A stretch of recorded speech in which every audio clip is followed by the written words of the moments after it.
Good morning, good afternoon, and good evening, everybody. Once again, my name is Ava Michelle, and welcome back to the Mirage Podcast. If you are tuning back in and you've listened before, I appreciate you. Welcome back. Thank you for listening. If you are a first-time listener, welcome. I couldn't be more happy to have you here and to invite you into this intentional space that is created for honest conversations in regards to better connecting to ourselves and to others. Most importantly, this is a show that is built upon being seen and understood and heard, and feeling loved and feeling like you belong because of who you are, rather than feeling isolated, rather than feeling shunned and misunderstood, right? So for that reason, I'm inviting some very beautiful people onto the show that are going to speak from their experience, from their insight, and share things with us that I think we will all relate to and feel more empowered because of. And that is the goal. That's the ultimate aim. My name is Ava, and I have the pleasure and the honor of chatting with Candice Coughenour today. In the year 2026, I'm elated to be bringing on a recurring segment with multiple licensed mental health professionals. And Candice, you are kicking us off. It means the world to me, and thank you so much for being here. Oh my gosh, Ava, thank you so much. It's truly an honor to be a part of this, a part of Honest Conversations. I'm really grateful for all that you do in creating that space so people can feel that belonging in so many different ways. And to be the first licensed professional for the mental health, like I feel so honored. Thank you so much for having me. You are more than welcome. Thank you for your presence and for your willingness. I'm going to let our listeners know, here are my cliff notes on some fantastic things that I know will inspire folks about you. Let's start with the fact that you own your own practice, right? And you went through the loops and the hoops that I know about because of family members that are also licensed within this arena. And you made it so that you can see not only clientele in Pennsylvania, where you are, but also in Georgia and Florida virtually, correct? Correct. So the fact that that audience is expanded, the fact that you obviously feel strongly about it enough where you're looking to see, like, how can I make sure that I can really enhance or empower and touch these lives, right? And then as well as your time or your focus on marriage and family counseling, that's such important work. It's not that it's any more important than other types of counseling, but just to be able to reconnect people with their loved ones and with their families in that way is so powerful. Aside from your career accomplishments, you have been so joyful and pleasant when we have spoken, right? And we've talked about the name of your practice and why you chose Congruent Soul Therapy, and just the fact that you believe in those connections. You believe in that alignment. You are seeking that alignment and wanting to be in alignment with all of the things that life brings to us in order to teach us, in order for us to continue to grow into better people. With that being said, tell me about the meaning of that word for you, congruent. Oh, that's a big one. Congruency, I think, is my favorite thing in the entire world. And everybody's going to have a different definition of that. So I'm going to just, share my personal one. And a big part of congruency is that my congruency and your congruency will always look different.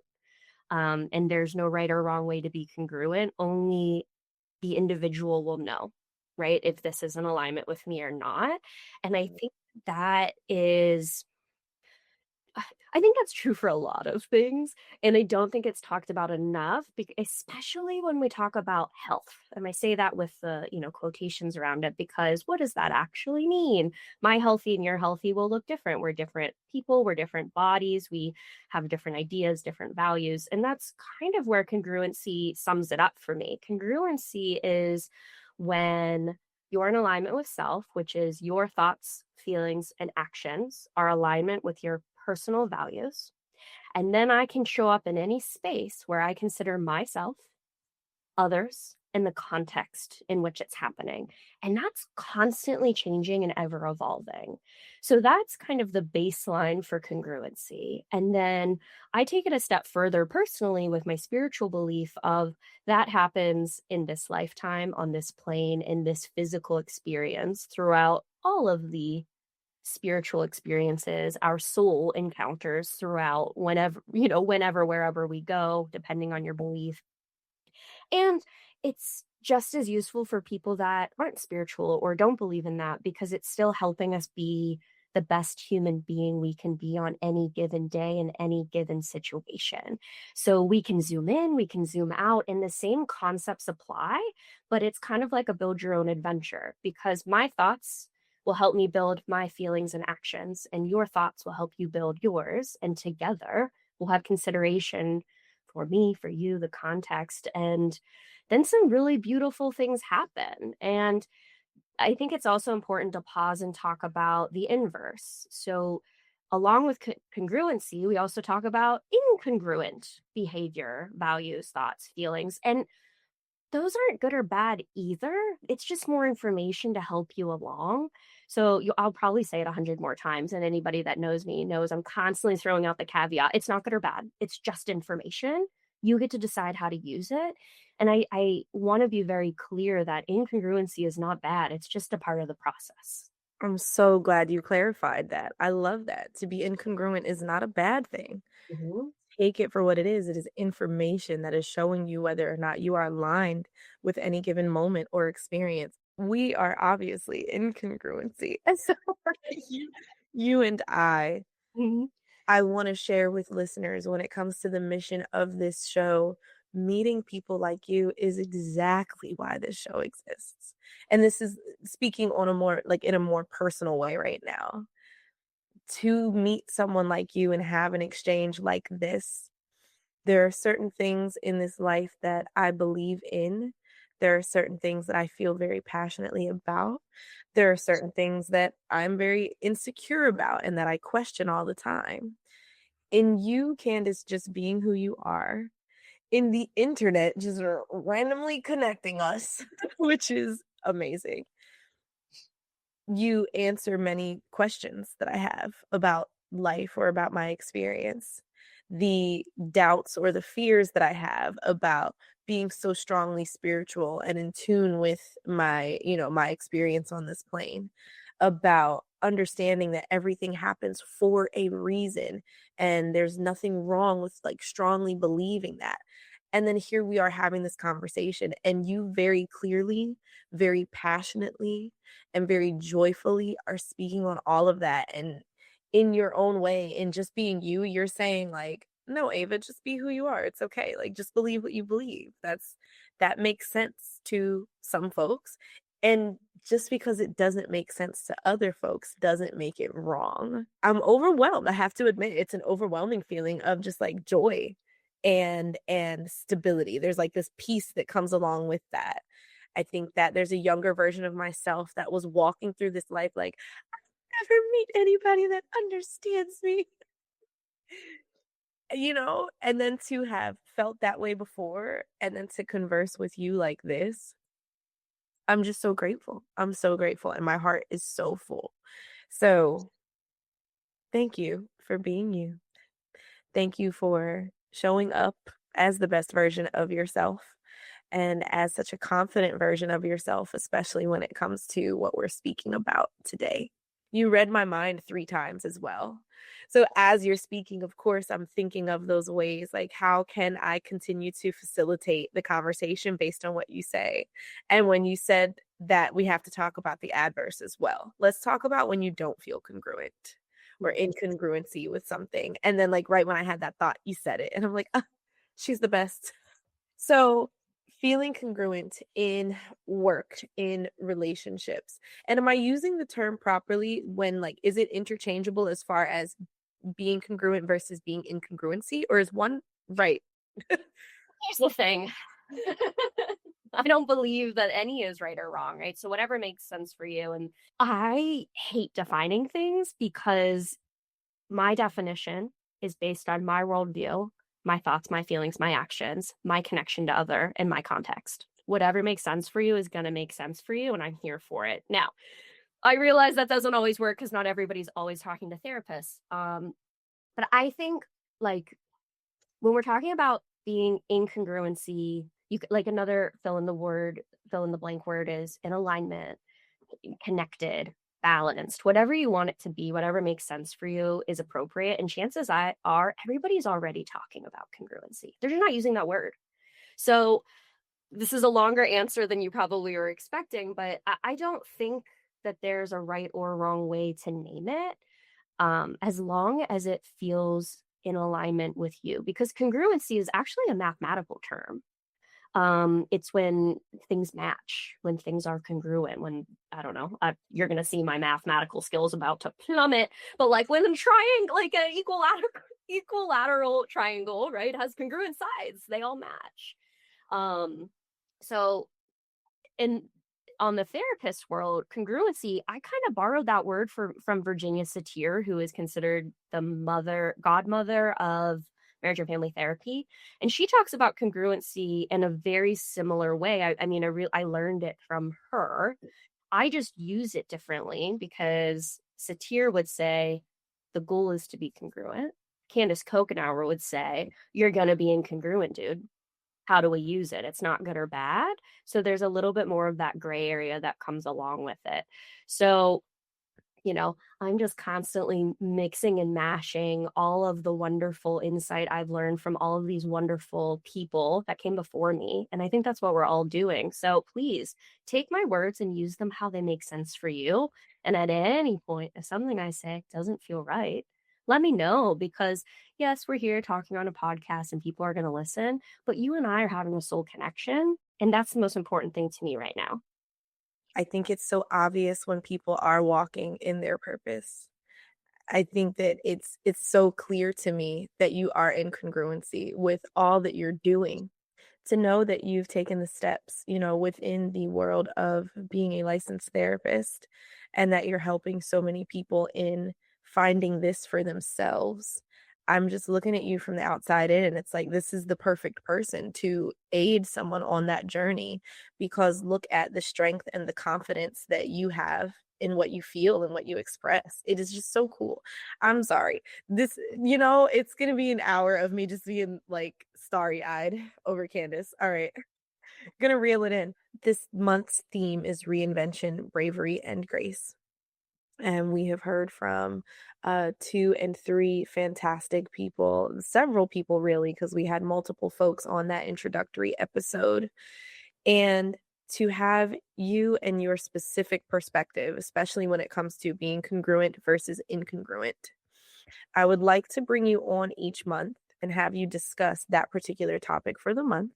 And then also we can kind of not necessarily tease at, but give an introduction. There's another word I want to use here. And also guide folks into the topic for that next month thereafter.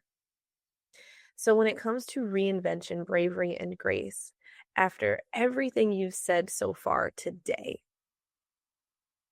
you have to be brave in order to go after what feels congruent to you sometimes, right? If I want to reinvent myself or my life, but it involves insane changes, but I know in my heart of hearts that that is what would be in congruency for me, that is what would be in alignment with me.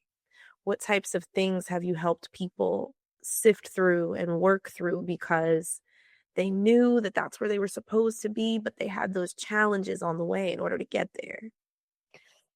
Oh, I think we're going to have this wonderful problem throughout our relationship where with everything you say, I have 100 things that I want to reply with. Um, I'm going to talk about it maybe in 2 ways, and I'm going to try and keep it as concise as possible. But the first thing that comes to mind is it goes back to language and how we talk about it. So I actually looked up the definition of reinvention before we started because I was curious, like, how do other people define this? Because my initial reaction to reinvention is like, we're inventing something again, or we're creating something new. But when it comes to yourself, it already exists. It's just whether or not you're in alignment with it. So if somebody's coming to me and they're like, I know this is what I need for myself, or I'm exploring what that could be, right? Maybe I don't have a starting point. Um, it's about starting there. How are you talking about what you want? How have other people talked to you about what they want? And how has that shaped how you've learned to talk about how you want? And also, how do other people talk to you about how you want? So, this will actually kind of circle back to Congruent Soul. I was dead set on this name. I wrote that name down in my journal before I was even thinking about opening a practice. It just felt important and it felt like something clicked for me. And then I waited to pick it back up when I was ready. And then I was like, oh, here I am starting a practice. I already know the name, right? So I allowed myself to really just follow my instinct. There were so many people that hated that name. I'm sure there are still people that don't like it. And it goes back to what you already highlighted. Like, if I'm being congruent with my thoughts, feelings, and actions, which are in alignment with my values, I don't really give a wait, can I swear? I'll bleep it out. You can say it though. Be true to you. It's like it's hard once you practice being in alignment and being congruency. That's where confidence comes from, in my opinion. So at this point, I've been lucky enough to practice doing hard shit, being congruent, working my way through that. But like, did I have a therapy session with my therapist that my business mentor didn't like my business name? Yes. Did I mostly go in there being like, I'm struggling because this is like a male authority and I sometimes struggle with people pleasing them? Sure, I was able to acknowledge that, but at no point was I like, I shouldn't name my business this, right? So I knew it. I also don't remember why I started saying this, but the messages that we receive from other people. A different version of me could have absolutely been like, you're right, Mark. That is a terrible name. And then I'd be maybe not on this podcast because the butterfly effect, but maybe I'd be on this podcast and introducing an entirely different practice that could be congruent with me, but may not. But I'm really happy that I follow these steps of really sitting with myself, reflecting, observing, understanding myself to my best ability to show up confidently. And that comes from deconstructing all that I know until this point. And I guess we could use the word reconstruct, reinvent in there, but it's not necessarily anything new. I've always had that potential. And if we go spiritually, right, then there's a lot more to say about how it already exists. But if we just sit in this plane in the physical experience of humanness, if you have a calling, you already have access to those tools. We just need to rearrange or recalibrate. So that could look like, so that's the zoom out, right? That's the big picture abstract. We gotta really look at the words you are saying to yourself. That's like your inner dialogue, your self-talk. Oftentimes people are coming to me because their inner dialogue is a bully. And often that voice didn't start from within, but we've adopted it or subscribed to that. So how do we explore that while also exploring this idea of, are you considering yourself? And a lot of people will immediately know the answer to that.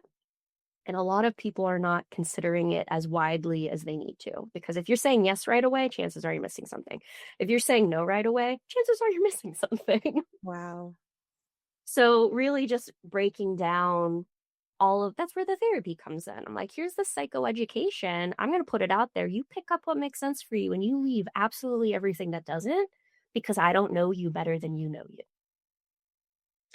Talk to me about how a person might feel when they can see what would be in alignment with them, when they know what would feel congruent for them,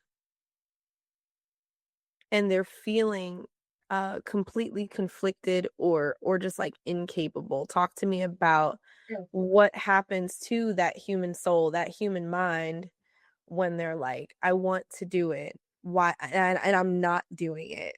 What are some of the things someone might have to face until they take action and end up in alignment with what's for them?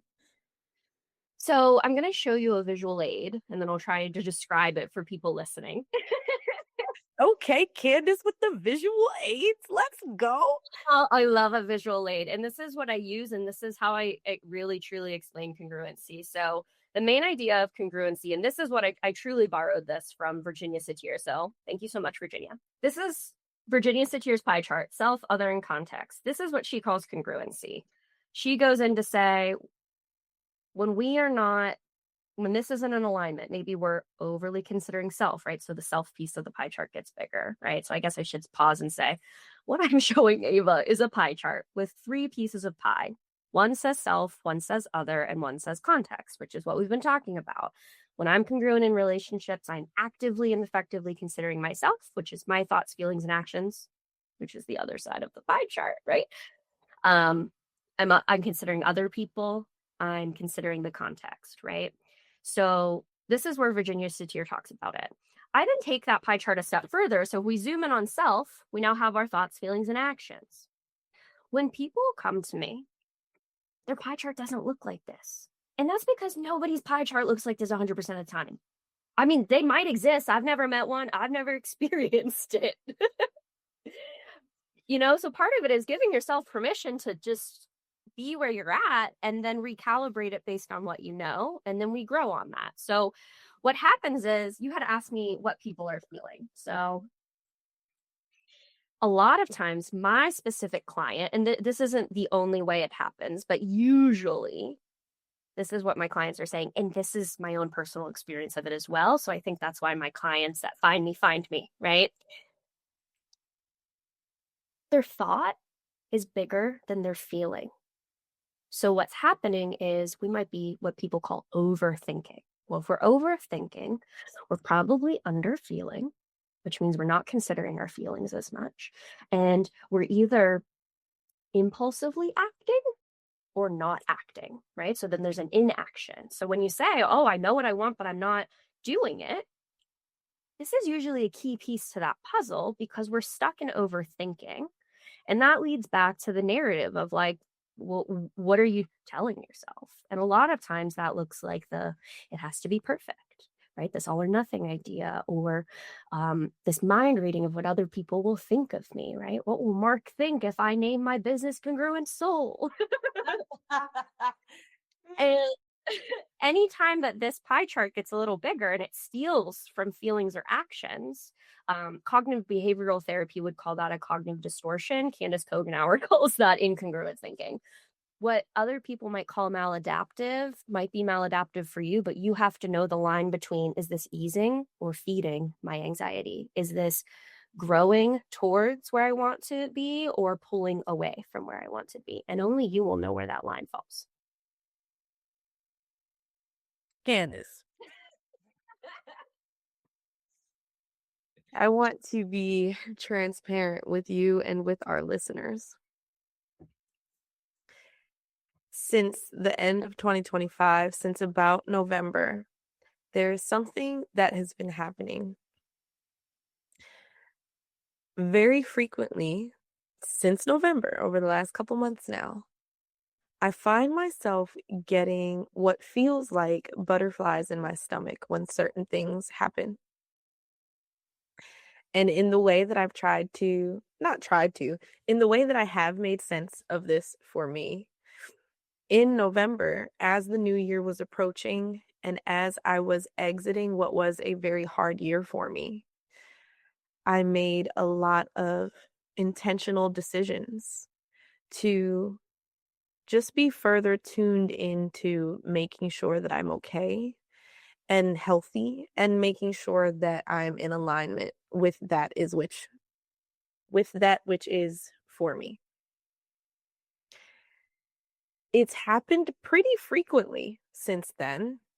And I think that because I'm aware of it and I've made it make sense, I'm also leaning into it for what it is. And it excites me now when it happens because I'm like, obviously, this is something that impacts me or means so much to me that I'm having a truly physical reaction to the experience. And as you were speaking and explaining those theories just now and your understanding of them and how you share them with folks, I truly got butterflies for the majority of you speaking. It is because of how powerful and impactful those concepts are that you just explained, but it's also because of how much I know that is going to help someone who's listening. How much I know that there are people that don't have that information or that breakdown, and they're trying to make sense of how they're navigating their experience. And you just sharing that information has lifted a weight off of someone. It lifted a weight off of me. If it is just me, that's fine. But no, that was just beautiful. And thank you for sharing that with us. Thank you. I mean, thank you for being vulnerable back. I'm now having that same moment where I'm like, I'm on the right path. It's that feeling I get when I see a synchronicity or I feel it, because that's why I quit my job to do all of this. Like, it feels so full circle. And I think I mentioned to you, like, I loved my job as a clinical director, but it doing that for the time that I did showed me I needed more, and it put me on this path to be here, because one of my goals in opening my own practice is obviously one-on-one therapy, couples intensives, doing all of that stuff, but it's how do I make this wildly powerful information so accessible, right? So I'm constantly trying to, I have a newsletter and I make free resources, but I'm currently working on a workbook. And I don't say that to be like, oh, I'll get my workbook. I say that to say that's truly what my path was. And you know what's so funny? I started my business in November. Wow. So I'm really glad that our paths have met and we've crossed, at least in this lifetime. I have a feeling it's been in others as well, but I'm experiencing that right back with you, because I feel very at home having conversations with you. And I'm excited that you are allowing me the true privilege to share this with everybody. That kind of lends to the concept of bravery. I have this courage and this confidence that I had to work on, especially in 3 years of fantastic therapy with a phenomenal therapist. But that feeling of, you know what, whoever it's for, it's for. It's more so about like, I want to be honest with myself and with those around me. And thank you for giving me the space to feel comfortable to do that as well. Right. Well, so grateful. It's like, all right, how do we let's reel it back in and just reconnect after a beautiful moment. And thank you for exchanging that with me. Defining bravery in a psychological sense is something I have in our notes here. And I was going to ask you, like, are there any clients that come to mind, any direct conversations or experiences where this person came to you like, yeah, but I'm scared. No, no, I know I want to, but I am scared. No, I can't do it because I'm what is the fear debilitating, Tell me about your thoughts on that. Oh gosh, that's such a great question. And I love the way you're framing it, because my initial question back is like, isn't that what everybody's doing? It's either stopping you or it's not. But that fear is usually the base of all those narratives that your inner dialogue is bullying you with. Right? That fear of not being perfect, the fear, poor Mark. I love him so much, but I'm like, the fear of what Mark thinks of you. Poor Mark. Do we need to invite Mark on the show? Does Mark need to come on the show? Yes, and he's truly keeping my together, because I don't know what I'm doing in some aspects of business, right? But it's important, because like Mark is this wonderful person, but he now stands for something for me, and he's a symbol of all of the people that question me. And Mark, once I was like, no, this is what I want to do, he's like, great. He was so on board. So fear is the base of all of the. Do I want to say a blanket statement? I struggle with blanket statements because I don't believe in all or nothing, good or bad, but I do think I believe that fear is usually the base of most incongruent thinking, incongruent feeling, and incongruent acting. Or at least it's a good indicator, or it's somewhere in there, right? Something, something, something, fear, incongruency. Because fear it's not the thing that keeps you from congruency, or at least it doesn't have to, because bravery is when you do it scared. Right? But when we maybe overthink the fear, or we don't connect with ourself in a very honest or true way for whatever reason, we let fear stop us. And that can sometimes sound like when maybe we're not considering ourselves. So self, that piece of the self gets smaller, and then we're overly considering other, right? Well, like, I can't do it as well as Ava, so I shouldn't start, right? And then the shoulds come in, or the context of, nobody like me has ever been able to do that, right? And it- there's so many different narratives that so many different people have that are specific to them. And we live in a world where a lot of those fears are more than reasonable, right? None of what I'm saying is, oh, it's an irrational fear. No, of course you have those fears, because I think where bravery comes in, maybe in the more psychological stance, and a neuroscientist might call me out on this, but this is my belief about it, is fear comes from the survival stance, which is something that is happening in your brain and body where um, I believe it's, I talk about it all the time, and now I'm going to be scared about saying it for all these people to hear. Right? But your amygdala gets triggered, and then you go into fight, flight, freeze, or fawn. So when that happens, you don't have access to your frontal lobe in the same way. And your frontal lobe is the piece of your brain that develops around the age 25, 27, depending on your body, right? So that's why teenagers are super impulsive and do a lot of dumb things because they truly can't effectively think through that. When anybody is triggered, right? It's what we all call it, like, oh, I'm triggered, or that, when we're scared, when we're unsure, when we're not feeling safe. That is truly happening because the part of your brain that allows you to effectively consider yourself, consider your thoughts and feelings together to act, shuts off, because all of your brain power is going to surviving. That's why really slowing down and looking at the narratives of things are important, so you can kind of work through and acknowledge, like, I'm being triggered, I'm scared.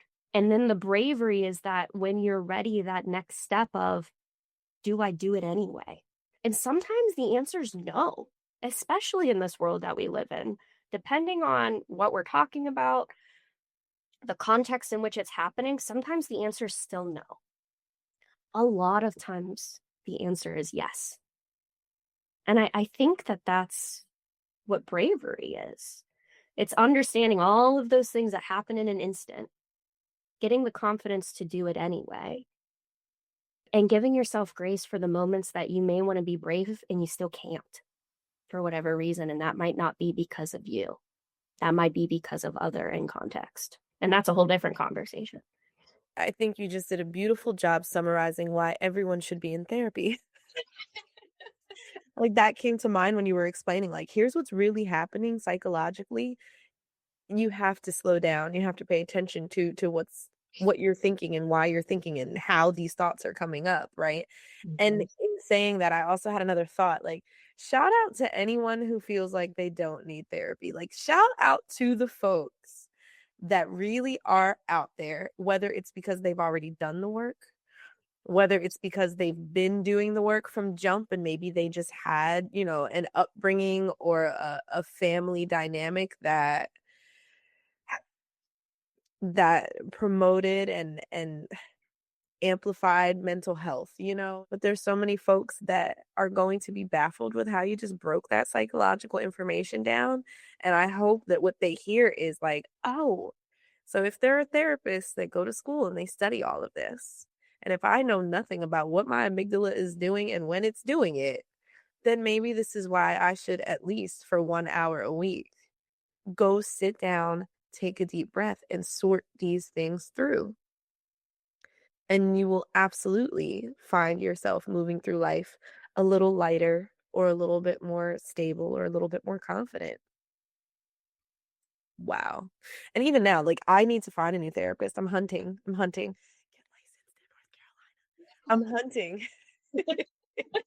But yeah, like, on the hunt, but I have to admit, I mean, it was 3 years of very, very, very deep work Mhm. that made a huge difference, and I'm not feeling, like, insane at the moment, but I still absolutely value that process that you just explained, and I think anyone should, like you said, they should have access to that. I love what you said earlier about making this information accessible. You know what's so funny? The thing about the amygdala, and I have a full spiel on that to go into at some point, but like, I learned that 2 years ago. I've been a therapist. I've been in the therapy world since 2014. Wow. I that changed my whole life, not only as me as a therapist, but I then understood myself a little bit more. That's why, you know, doing things that scare you is important when it makes sense for you in your context and it's safe and you can do it because you learn what you don't know. So I I don't always follow through with it, but a lot of my mantra has been over the last few years is like I either know it or I'll learn it.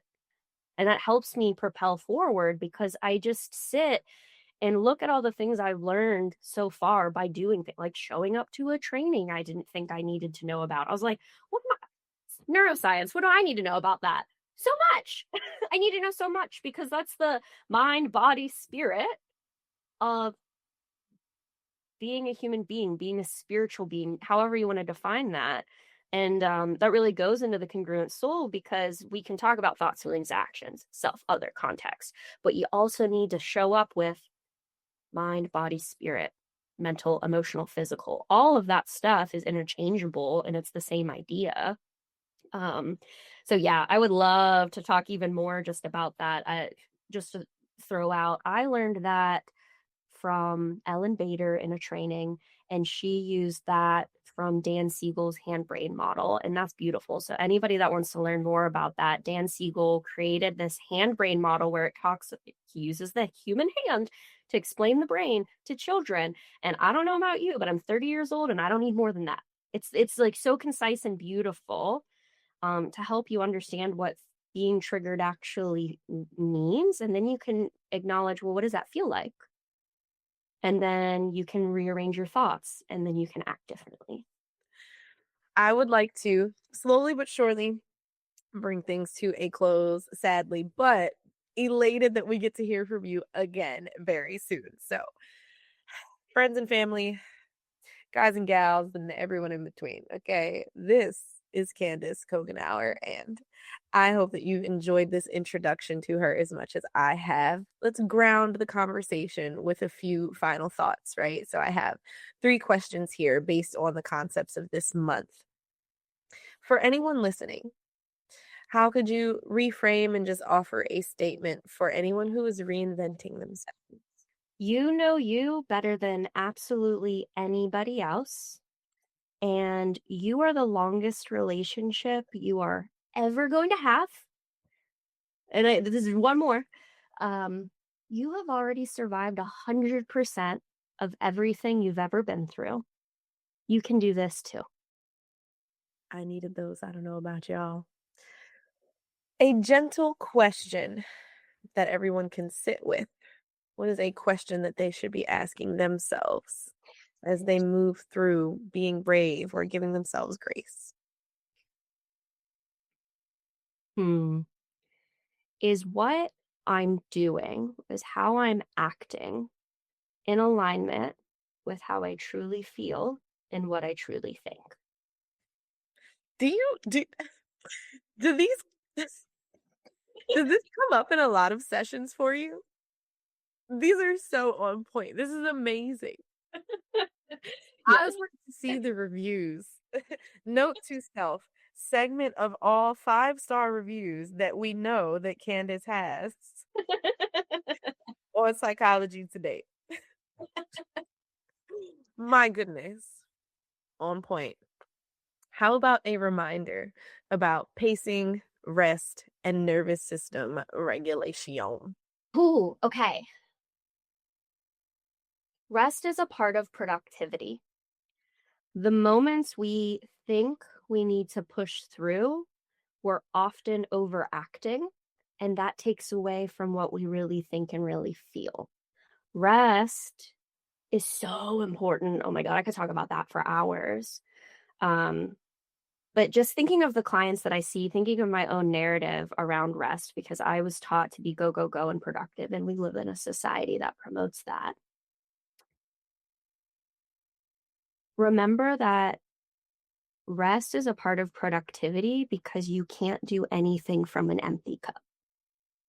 that's the kind of healing that I used to not give myself permission to do for all kinds of reasons. But Winnie the Pooh is one of my idols because he talks about how some of the best nothings turn into the best somethings. And I think that talks about you need rest. That's part of the productivity so you can do literally anything. You just reminded me of one of my ultimate favorite people, and Winnie the Pooh is also her favorite. Kristen Davis is one of the first mentors that I had as a young adult and just in establishing my career. And I can't wait to go Facebook message her, like, guess what? Candice talked about Winnie the Pooh. When it comes to hearing from you next month, we are going to highlight love, relationships, aside from the fact that you are a licensed marriage and family therapist. To have you be willing to come onto the show with your own episode to speak on relationships, that's one thing. But for your partner, Spencer, to also be willing, I'm very grateful. I hope he listens to this and hears me say, thank you so much, Spencer, for all that you sifted through and considered in making that decision. I don't know. I'm excited. And I think it ties into the bravery because we're both a little nervous about really just being vulnerable about a relationship that we don't really share with other people. But at the end of the day, if it can help one person, I mean, well, it's already going to help us because talking is always useful. But if it can help somebody else, I think that makes it all worth it because we all need to feel seen and understood. And my hope is that something Spencer and I have gone through or are focusing on will speak and resonate with somebody else.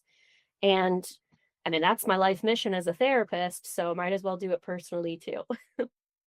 In exiting today, I do invite any and all of our listeners to maybe sort of journal and just have some intentional reflection on what they're going to hear from Candice, as well as from David Lewis and Faith Alexander. Everybody sees our color as orange, but another brand color that I bring into play is going to be a nice powdery blue, comparable to what I have on here.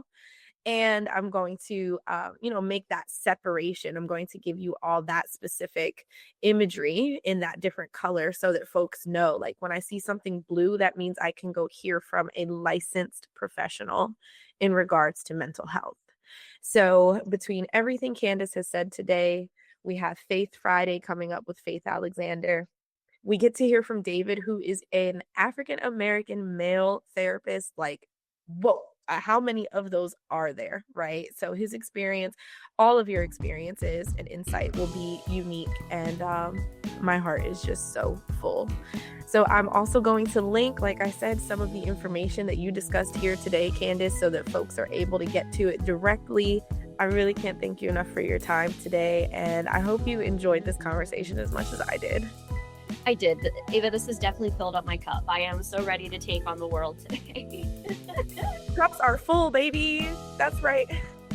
Cheers. Cheers with that being said. Cheers.